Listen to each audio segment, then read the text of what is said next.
Jamie thought it was a scratch at first, the little spidery mark at the base of his ribcage.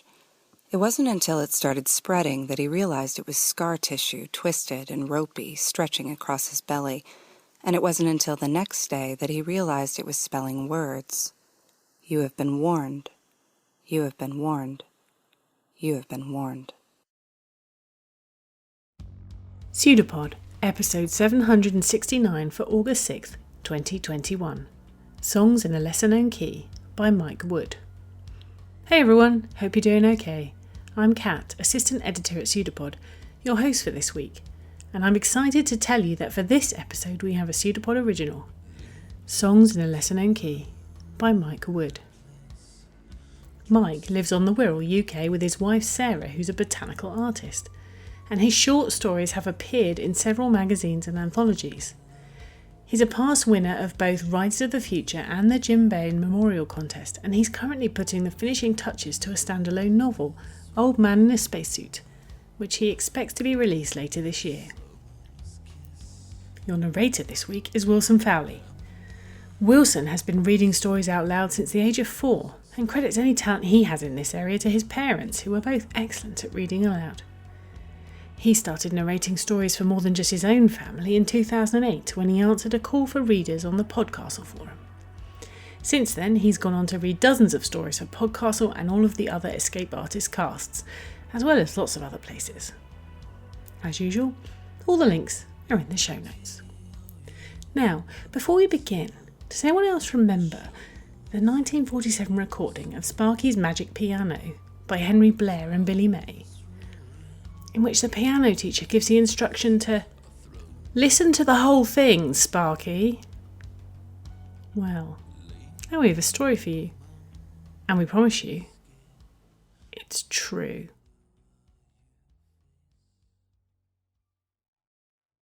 Songs in a Lesser-Known Key by Mike Wood, narrated by Wilson Fowley.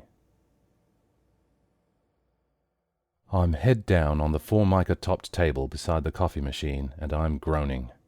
The band are taking 5. Anne nudges my elbow. Anne's our pianist. "Don't let Ralph get to you, Ed," she says. "He's an arse. He can't help it." I sit up, lean back in my seat, and try to shake off the image of Ralph, bright red, screaming in my face, spit flying, over a key signature, for God's sake. "I've had it with this musical director shit, Anne. If it's not Psycho Ralph, it's the band's finances. I still haven't told the guys that I can only pay the leads for the next few gigs. The others will have to do it for the love. What are they going to say?" I put my hand in my pocket and fish out my reed trimmer. It's an obsession, the constant trimming, trying to get crap reeds to speak properly. The reed I'm using today is dull, needs work. I have a little pocket knife, very sharp, flat-bladed on one side, curved on the other for getting the reed's profile just right. Anne watches me for full on a minute. "You always start with the whittling when you're stressed," she says. "It's not whittling. The reeds... Oh, I don't know. You think I'm stressed? Well, yeah. I should sack Ralph, downsize the bastard, except where am I going to find another first trumpet who can hit screech notes like he does? And Molly, she and Ralph come as a set. Molly's our singer. She's the opposite of Ralph. While he's built like a street brawler, she's breakable, brittle as eggshells, porcelain white complexion, raven black hair, voice of a skylark. "Could be it's this new number that's got Ralph rattled. Gloomy Sunday. Maybe he's heard the story," says Anne. Gloomy Sunday is a chart I picked up as part of a job lot from a band down in London. Band leader had died, so his wife put the whole library on eBay. 320 numbers for 40 quid. Not a bad deal. Anne's still talking. "They call it the Hungarian suicide song," she says. "And you're going to tell me all about it, aren't you?" I say with a sigh. Having Anne in the band is like having our own musicology historian. She has a backstory to every chart in the pad. Not if you don't want to hear. Jesus, don't you go all stroppy on me. If it's this tune that's put a worm up Ralph's ass, I want to know. Tell me. Well, story goes, the song was written by Rezső Seres, a Hungarian Jew who spent the Second World War in Nazi death camps. So it's a sad song. Very. Original title from the Hungarian was End of the World, so yeah, it's sad. After the war, Reggio had no money. He couldn't collect any royalties for the song because he'd have had to go to America for them. He committed suicide. Suicide? It's Honey joining us at the coffee machine. Honey is our lead alto sax. Honey Potts. She insists it's her real name. No straightforward suicide this, says Anne. He did it twice. First he jumped out of a window and survived. Then later in hospital he strangled himself on a telephone cord. Ah, that suicide song, says Honey. I've heard of it. This is Ed's new chart. Yeah, but there's more, says Anne. Billie Holiday recorded it a few years later. Became a big hit. And then it got banned, says Honey. That's an urban myth, says Anne. I sit up straight. Wait, it got banned? Why'd they ban it? Multiple suicides, says Anne. A whole bunch of them across America. Some over here, too. But it's hearsay. They were all meant to have this song in common, Gloomy Sunday. She waves her piano part. The records, back then they'd be those old 78s, kept turning up at the scene, left spinning on gramophones with that game-over shush-shush-shushing sound. Gloomy Sunday was the last thing the kids heard before they topped themselves. I want to know more, but I'm aware of Steve, our tenor sax, attracting my attention. Boss, ready to go. He's been to get his oboe from home. Didn't even know he played oboe. And he's running up and down a few scales. They call the oboe an ill wind that nobody blows any good, but Steve can really play that thing. I break up our little coffee machine gathering. The conversation's taken a dark turn. Anne's voice has gone all crypt-like. Time for some music. I call the others back together, check they're ready to go, lift my arm. Then, just as they're taking an in-breath, a thought occurs, so I let my arm drop again. Just one thing. When we've played this, if anyone feels, I don't know, a bit low in spirits, kind of down, like they might want to shuffle off this mortal coil, you speak to me first, okay? And I add, except for Ralph. Ralph, don't mind us. You just go right on ahead with the shuffling, yeah? Ralph gives me the finger. I lift my arm again. 3, 4. Steve's straight in with his oboe. A strange intro that wouldn't sound out of place in an Arabian market. It's only 8 bars, but it's worth waiting for. He could have done it on tenor, but it wouldn't have had the same haunting tone. Now it's my turn on clarinet. I like doing Artie Shaw numbers. He had a special sensitivity for the middle range of the instrument. I have to admit, this key, for all its weirdness, feels right, even though it's a bastard to read. I do a chorus of the tune. I'm deep into what this music's saying. It's serious stuff. There's a funny little 2-bar insert from the trombones, out of place but kind of right, and I look up at the sound of a bass clarinet. Ben's put aside his baritone sax to treat us to another bit of unusual instrumentation. We're getting the full works in this number. My turn for another chorus. I'm a bit freer this time round, but I swear, I don't know if it was Anne's creepy tale or what, but I'm getting serious goosebumps up and down my back. It's a long intro. I look over to Molly, who steps up to the mic, and bloody hell, the lyrics! Talk about dark. It's a song about a funeral, a lament for a lost love. At the end there's, have I heard right? A suicide pact? No mistake. How did they get away with this stuff in, 1933? The song comes to an end. There's silence, and it's hanging there, a spell. No one knows what to say. Molly, still at the mic, is first to give form to our thoughts, to put it into a word. Fuck. Molly never swears. Ever. She's the anti-Ralph. Is it the shock of hearing that word coming from her mouth? If Ralph had said it, none of us would have even noticed. Is that why it had to be Molly, who never even says gosh, damn, or darn, who is the only one amongst us with the capacity to turn the dial from 0 to 11 in a single syllable? I don't know. But cold shivers don't come close to a description of the ice and dark dread that have fallen on me since that last note faded. Sorry, says Molly after a moment. She realizes what she's just said. She goes red in the face and walks off to the side of the stage, one hand over her mouth.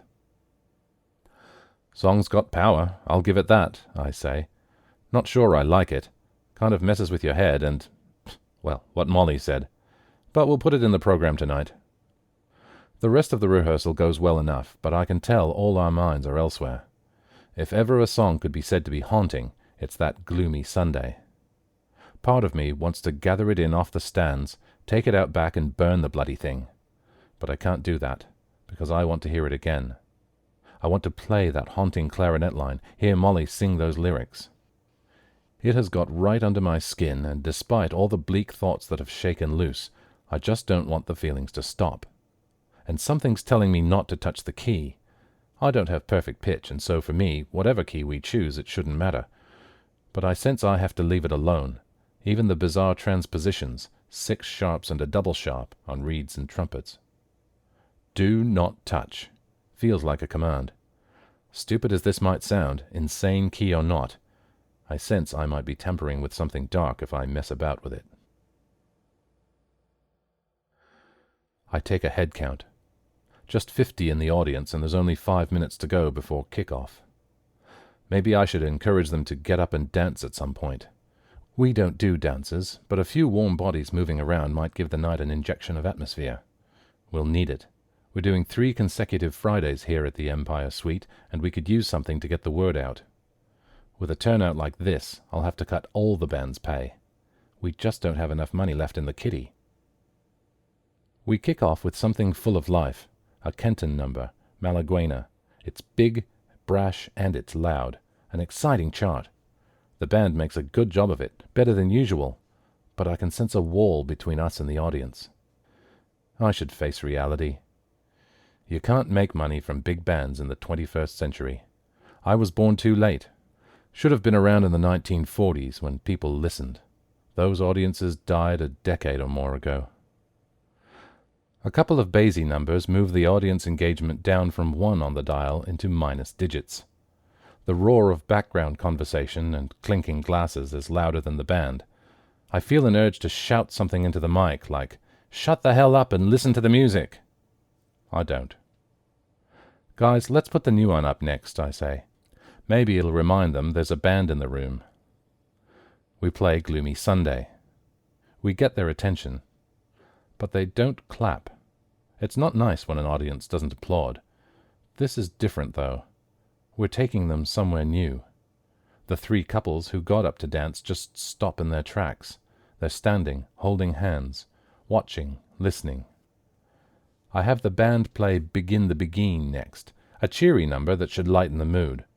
But it doesn't sound cheery. In the new context it sounds ironic? Is that a thing? After the break, we play a conventional set. The audience is more attentive, but I feel they're listening out for something that'll reconnect them to what they heard in the first half. Expectation denied. They go home disappointed, but in a contemplative mood. I've never seen that in an audience before, at least not a swing band audience. They put on their coats and filter out as though leaving a philosophy lecture. One, a young woman in her 20s, breaks away from a small group and approaches the bandstand. "Excuse me, you're here again next Friday, yeah?" I tell her we are, same time, bring some friends. "Will you be playing that song again, the sad one, the Sunday song?" "Yes, we can play it if you want us to." "Please."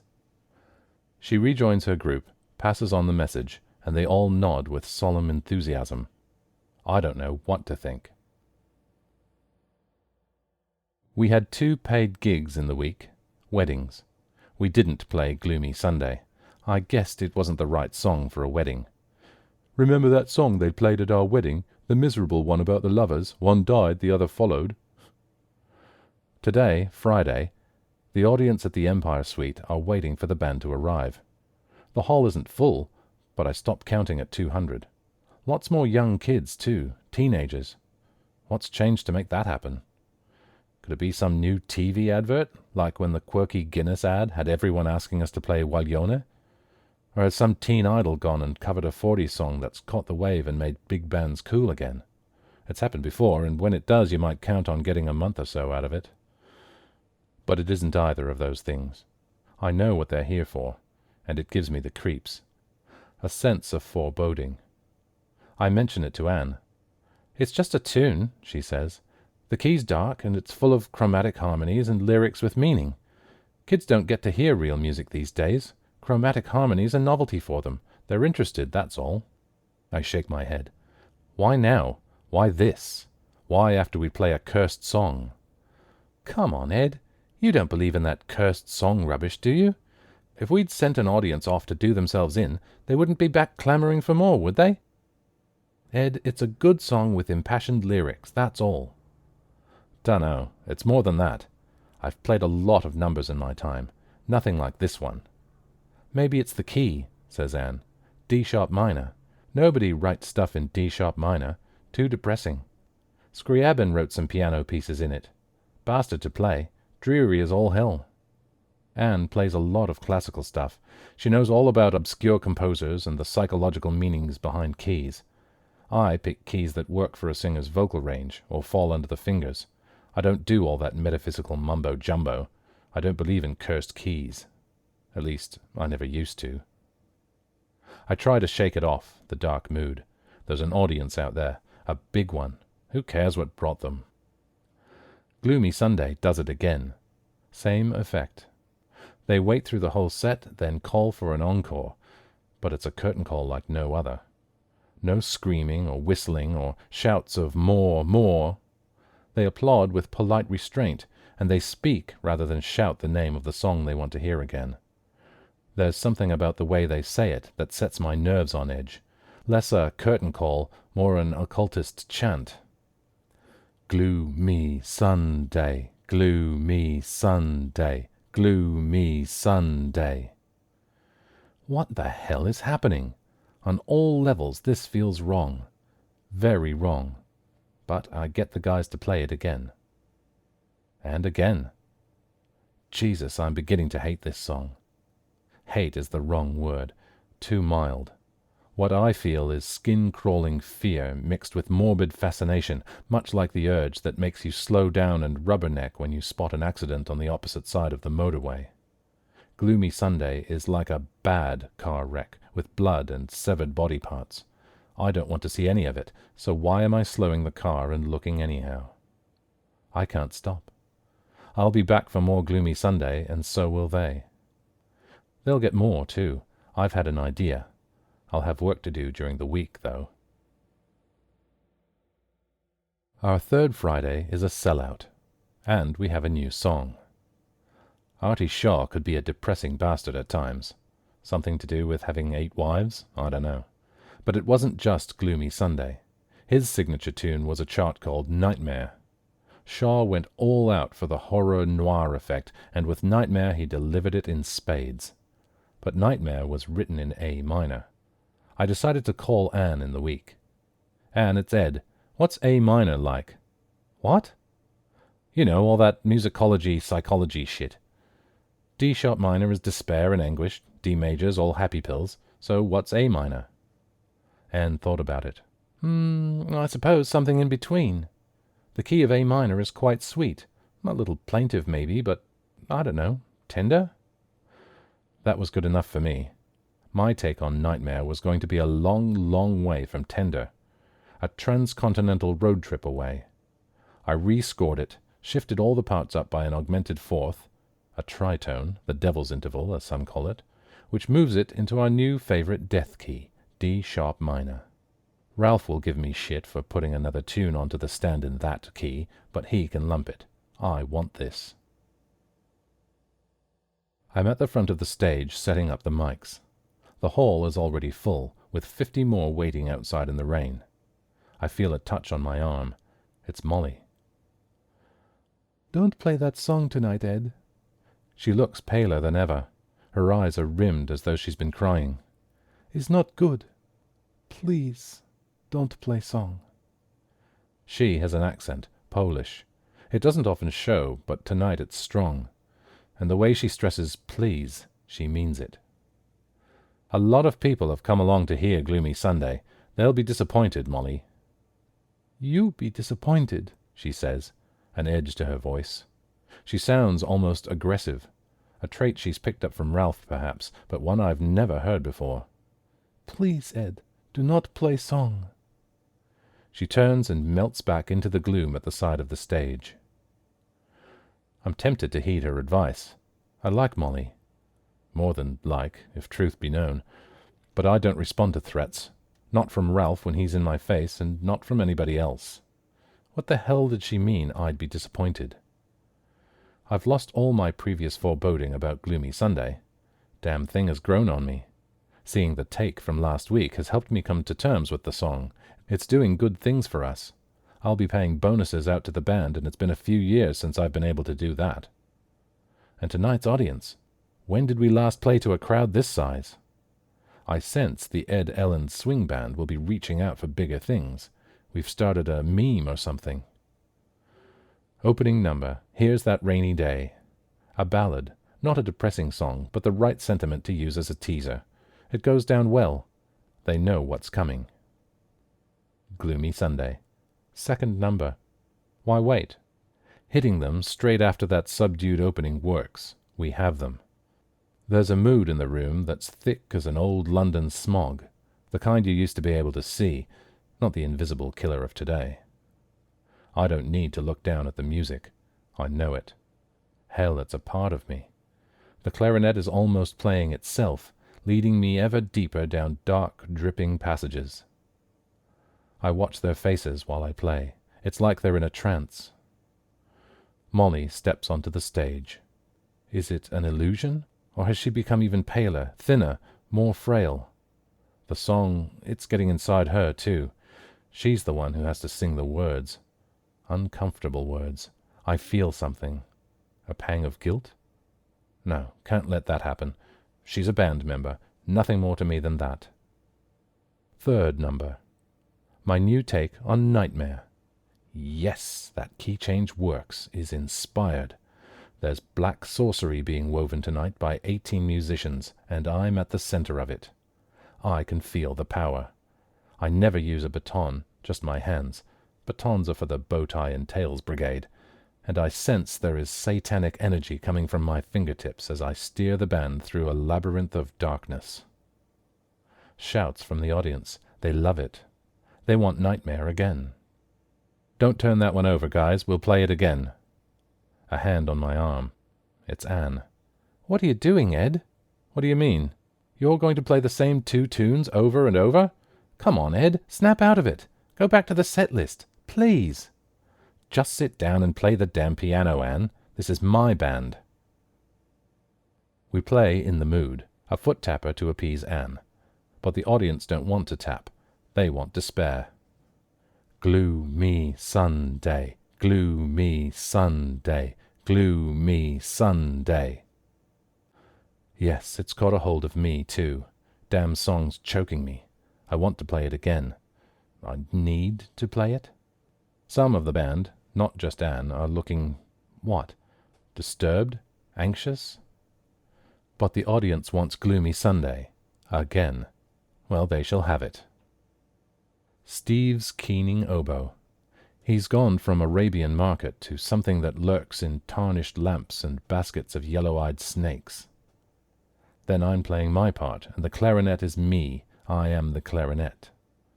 Is it coincidence that the 2 prominent instruments in this song, the oboe and clarinet, are black and phallic? Where's Molly? She isn't on stage. She's missed her entrance.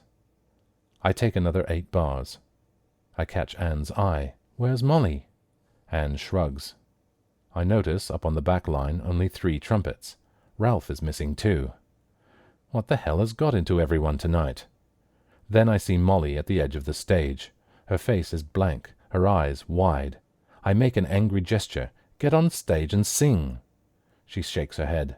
There are tears streaming down her face. I lean into Steve. Take another oboe chorus. Mix it up. As I reach Molly, she is trembling. Molly, do the song. Ed, it's Ralph.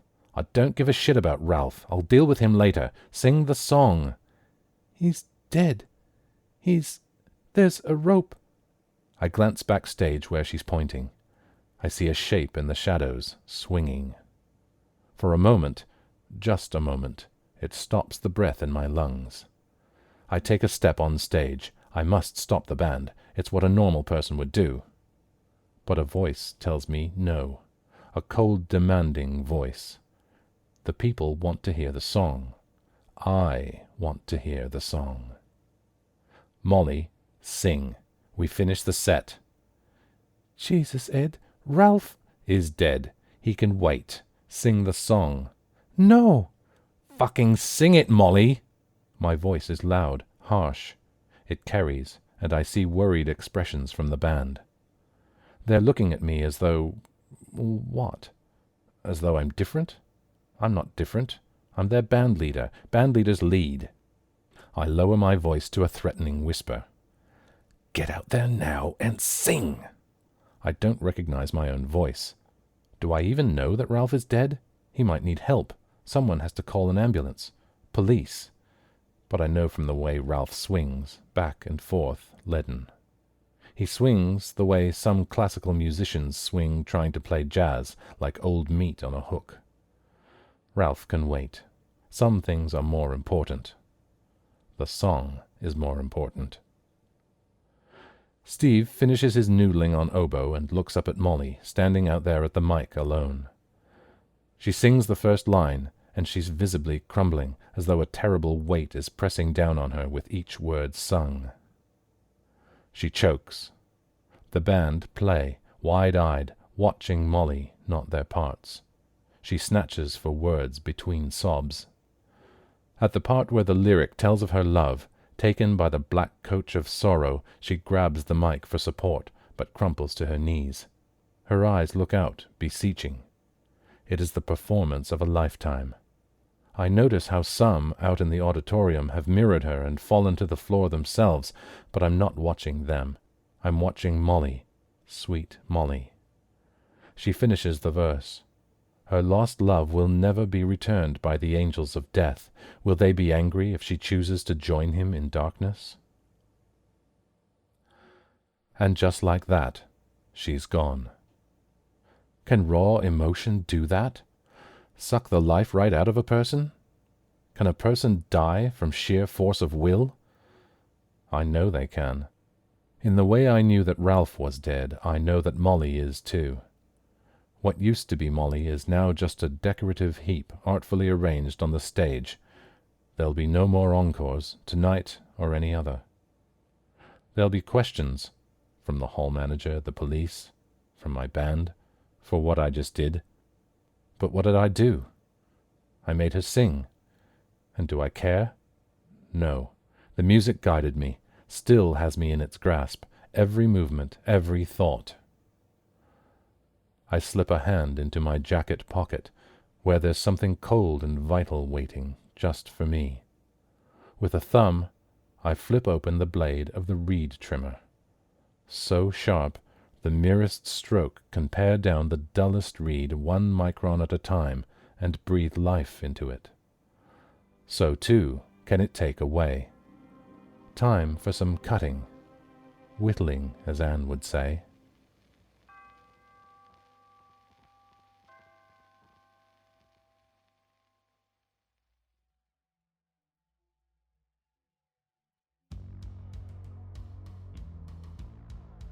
And we're back. Isn't this a delightfully disturbing story? Music has a great deal of power over us. Anthropologists say we've been making it for at least 35,000 years. There really are musical instruments that old in museums. The legendary Charles Darwin spent a lot of time studying the phenomenon of song and believed either the males or females or both sexes, before acquiring the power of expressing mutual love in articulate speech, endeavoured to charm each other with musical notes and rhythm. Yes, we know music affects us. Who among us hasn't heard a piece of music and found themselves swamped with emotions, sometimes positive, sometimes deeply painful, and sometimes something else? And that is what I love about this, the way it takes an experience we've all had and makes you wonder if, maybe, to quote the story, the ice and dark dread that have fallen on me since that last note faded is something we might actually feel if we dared to listen. Would it get inside our heads? Would it change us? Our story's author had this to say. I've played saxophone and clarinet in big bands for more years than I care to admit to, and while I have performed Artie Shaw's Nightmare once or twice, and as far as I know the audiences have largely survived the experience, I've never yet inflicted Gloomy Sunday on any of them.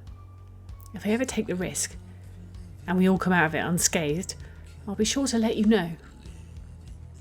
Yes, you see, we do always promise you that our stories are true. And they are, but this one is a little more true than most. There really is a song called Gloomy Sunday, and it is known as the Hungarian suicide song. There's a link to some more information about it in the show notes. It was actually first recorded in 1935, and subsequent press reports associated it with at least 100 suicides, both in Hungary and the United States. Some broadcasters did ban it, for varying official reasons, generally more to do with morale than suicides. It's not a cheerful piece. Most of the deaths supposedly linked with the song have, not surprisingly, proven hard to verify. It's become an urban legend, really. Although, on January 11th, 1968, about 35 years after writing the song, its composer, Jesus Sherej, did, tragically, take his own life. PseudoPod is funded by you, our listeners. As always, if you can, please go to pseudopod.org and donate by clicking on Feed the Pod. If you can't afford to do that, then please consider leaving reviews of our episodes or tweeting about them. Why not whisper it to the ticking metronome in the music room? Or murmur it to the ballerina in the music box? Perhaps tell that extremely well-dressed guitar-playing man who always smells ever so faintly of sulphur. He'll help to get the message out. Just don't sign anything. Oh, and while we're spreading the word, PseudoPod's 7th Flash Fiction contest opens for submission soon on August 10th. Send us your 500-word and under stories. The portal closes again on August 31st, at which point the alternate one opens, from 1st until the 14th of September, for general submissions. That is, horror stories 6,000 words and under. All the submissions information is on our website. So, polish up your work, my loves. We're going to need it.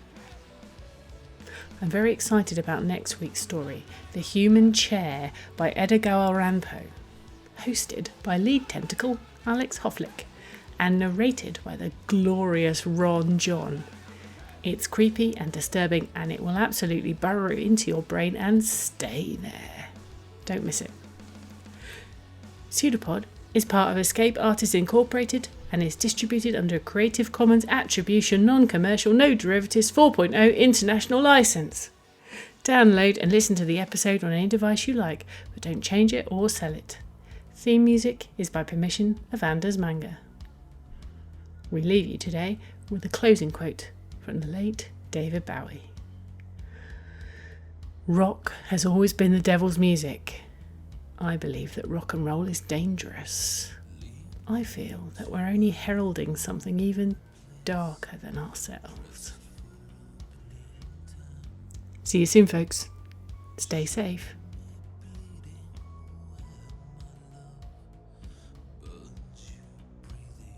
It's a pseudopod. It's a big foot. It's all about podcasts these days.